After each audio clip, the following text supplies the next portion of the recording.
We're extracting the glandular trichome heads from the rest of the plant, isolating them to a purity of 99% pure heads, and in return we get an absolutely stunning, incredible product that sells for 60 euros a gram in the coffee shops and higher. And then we also have the dry sift tumbler that you can, you don't have the water in this one, it's just a dry system, but the single screen extraction down to a secondary screen, and then that secondary screen is the one you're really going to be able to clean the resin up on and get rid of the capitate stalks and the cystolith hairs. So what is my favorite hash was the question that Luke's asking me here.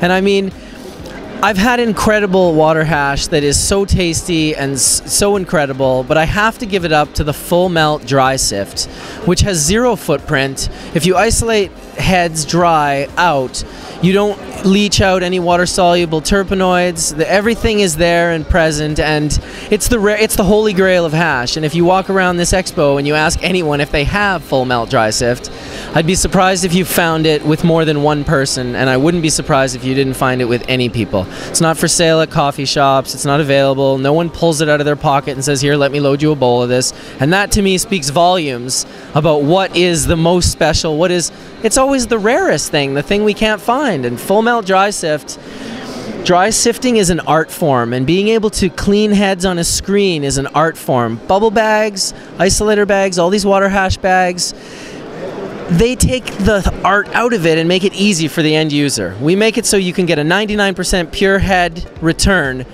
but the water does all the work for you. With dry sifting, you don't have the water, and everything's going to fall through those screens, and you only want, like, the glandular trichome head, not the stalk, not the cystolith hair, and not any of the plant matter. So how do you do that? How do you achieve this with dry sift hash? Well, with dry sift hash, how you achieve it is you need a big screen at first to extract everything. The lighter, the better. You don't want to over mix or sift. Once you get your golden sift, it's going to be extremely contaminated. To someone who's only ever smoked herb, if they make this product and it looks gold to their eyes, they're going to think it's amazing. But if I take my macro lens and I get right in there and you'll see these stalks.